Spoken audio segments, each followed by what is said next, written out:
Oiê, Cissa na área, falando de autoestima, e eu quero falar hoje de um tema muito interessante que é confiança. Como confiar? Essa pergunta surgiu numa live que eu fiz. Eu e a Edna estávamos falando de relacionamento e uma pessoa falou que tinha um relacionamento já de 5 anos, que o rapaz ele terminava e vivia a vida, voltava, aí terminava e vivia a vida, voltava e já estava assim há 5 anos. E aí, como confiar nessa pessoa? E aí, eu dei uma explicação lá na live.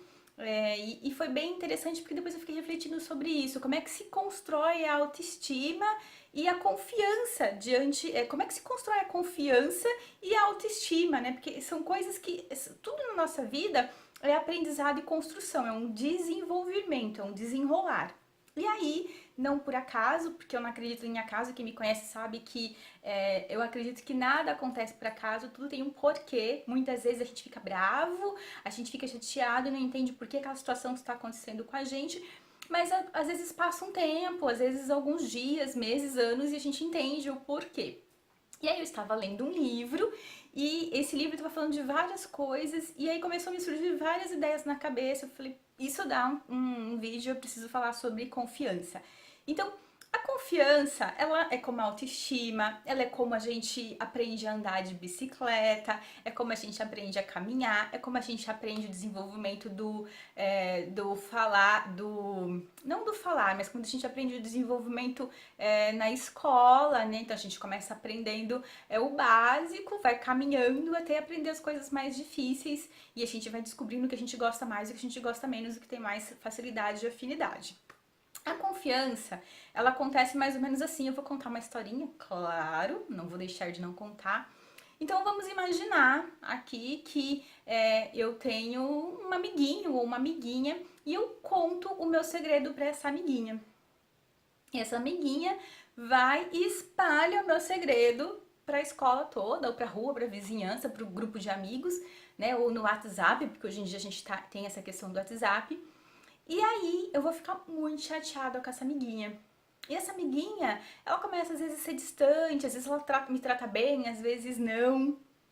Essa amiguinha não me chama pra festinha dela de aniversário. Essa amiguinha não lembra de coisas que são importantes pra mim, às vezes como meu aniversário, ou às vezes eu faço questão dela ir na minha casa, ela não vai.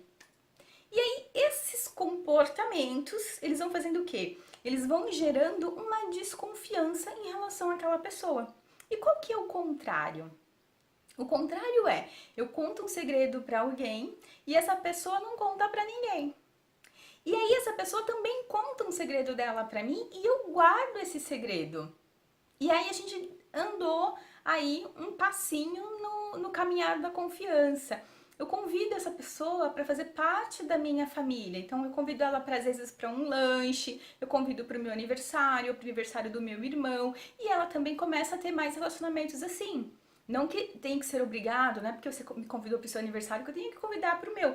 Mas a relação começa a confiar. Às vezes eu estava doente, faltei na escola, o amiguinho lá foi e fez um lembrete para eu fazer atividade, ou me ligou, me mandou uma mensagem, olha, aconteceu isso hoje na aula e a tarefa de amanhã é X coisa.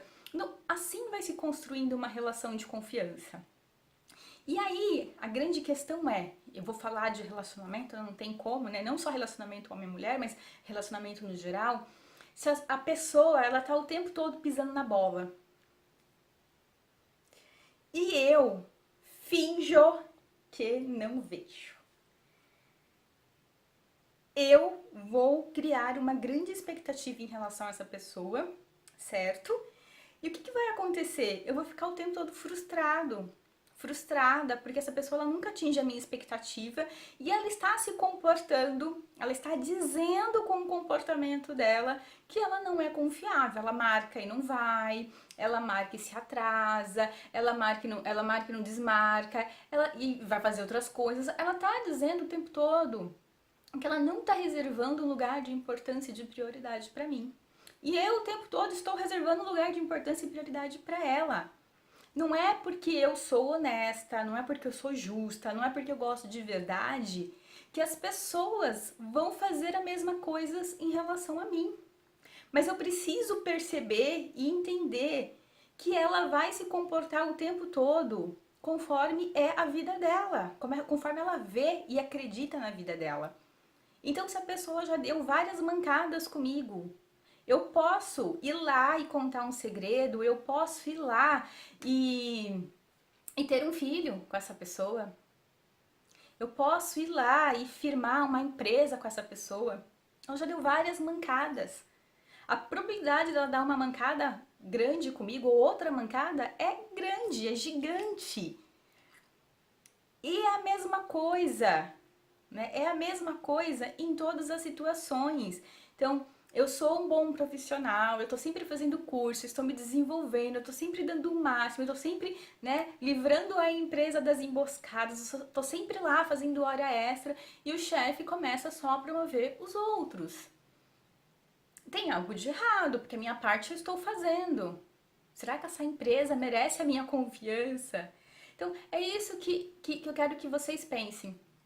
O exemplo que eu li no livro é um exemplo bem interessante. Ela fala que assim, a gente começa o primeiro dia de aula zerado.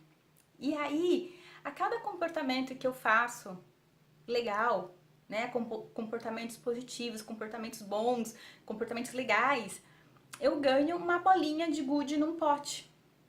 Quando encher o pote até a tampa, eu vou ganhar um brinde, um presente, uma festa da turma. Eu acho que é mais ou menos isso. Porém, todos os comportamentos que eu fizer forem inadequados, conforme as regras que a gente combinou, porque eu acho que tudo que fica combinado não sai caro. Né? Quando a gente combina as regras do jogo e a gente joga dentro das regras, é relacionamentos perfeitos e saudáveis. Eu sabia que eu tinha prometido isso, então, ok, eu tenho que cumprir o que eu prometi, o que eu disse que eu faria, que daria para eu fazer. E aí, quando as pessoas faziam lá os comportamentos errados, também perdiam bolinhas. Então eles sabiam que aquele comportamento era sinalizado, olha, este comportamento não é adequado, não está dentro do que nós combinamos. Então assim, isso faz o quê? Fortalecer a minha confiança em relação ao outro e o outro em relação a mim. E eu preciso ver esses sinais. Como é que a gente se cega e não ver esses sinais de que eu não devo mais confiar em algo, em alguém? Muitas vezes, por medo, carência de perder o outro, de não ter mais o outro do meu lado, o que eu faço? Eu finjo que eu não vejo, que eu não escuto e que eu não observo esses comportamentos que me ferem e que vão de desencontro com o que eu acredito e que eu imagino que deveria ser para ter uma relação saudável com aquela pessoa, seja ela amigo, quem quer que seja. Então, muitas vezes, por medo de perder, e aí é muito engraçada essa situação, né? Porque o que é pior? A gente precisa colocar na balança. É pior eu ficar frustrado, criar expectativas, esperar algo que o outro não tem para me dar e ficar arrasado, ou já encerrar essa relação de confiança, de levar numa amizade mais, como que eu posso dizer, de somos colegas, não somos tão amigos assim, tão íntimos. Então vou te tratar como meu colega, já que você não me respeita. Já que você não inspira confiança, porque tudo que eu te falo você conta para todo mundo. Então, a gente tem medo, e eu vou falar a gente no geral, de perder. Mas o que eu estou perdendo? Qual que é a vantagem de manter isso? Eu vou te dar um outro exemplo que eu acho que é muito interessante para a gente refletir. Imagine que você ganha R$ 2.000 e você anda com um grupinho de amigos que ganha entre 5 e 10 mil reais.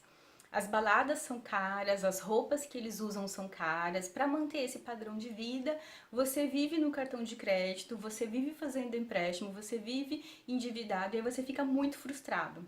Porque você precisa, né, acompanhar o padrão dos seus amigos e você ganha bem menos. E aí eu não tô questionando o que você tem que fazer para ganhar mais, não é aqui isso em jogo. E aí você fica muito frustrado, te gera uma frustração muito grande por estar sempre no vermelho, estar sempre fazendo empréstimo, sempre pedindo dinheiro emprestado, sempre no cartão de crédito, ou às vezes você não tem dinheiro para sair com eles e você faz as tripas corações, e isso te gera um estresse, uma frustração muito grande. Então a gente tá falando de uma frustração, de um estresse muito grande por ter esses amigos e sair com esses amigos nesse padrão. Ou, o que é pior? né? Ou você também se sente frustrado, muito frustrado, por não ir a esses lugares, por não comprar essas roupas, por não ir nessas baladas, não frequentar o padrão elevado que eles frequentam. Na minha cabeça, aqui falando sobre isso, o nível do estresse, da sensação de frustração é grande. Mas o que é menos pior?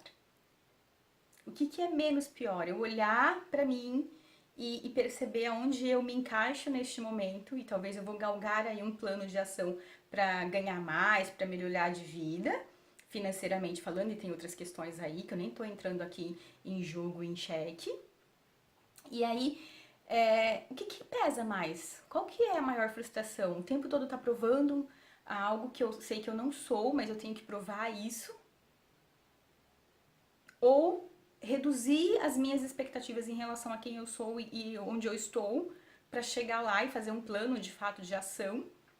Então, às vezes, manter uma relação por medo de perder, por medo de ficar só, por mais que seja triste, dolorido porque dói, às vezes a dor é menor, muito menor, em relação a manter uma relação que já não existe, ou uma relação que não inspira confiança, ou que você está o tempo todo se sentindo na corda bamba e inseguro ou insegura. Então, muitas vezes a gente vai estar na nossa vida numa situação de ou a cruz ou a caldeirinha. E a gente precisa pesar o que dói menos enfrentar. Vai doer. Eu não estou dizendo que não vai doer, tá? Não é isso. Vai doer, mas o que vai nos causar menos sofrimento? Porque às vezes manter, né, essa situação gera um sofrimento muito grande. E aí é isso que eu quero que você entenda. Qual que é o grau de confiança que você também inspira nas pessoas? Você marca e não vai, você nunca chega no horário, você às vezes conta o segredo das pessoas, você às vezes pisa na bola com as pessoas. Como é que você se comporta em relação do outro? O que você espera do outro? Então, observe os seus comportamentos. Como é que você lida com a confiança? Era isso que eu queria dizer hoje. Muito obrigada. Beijocas. Tchau.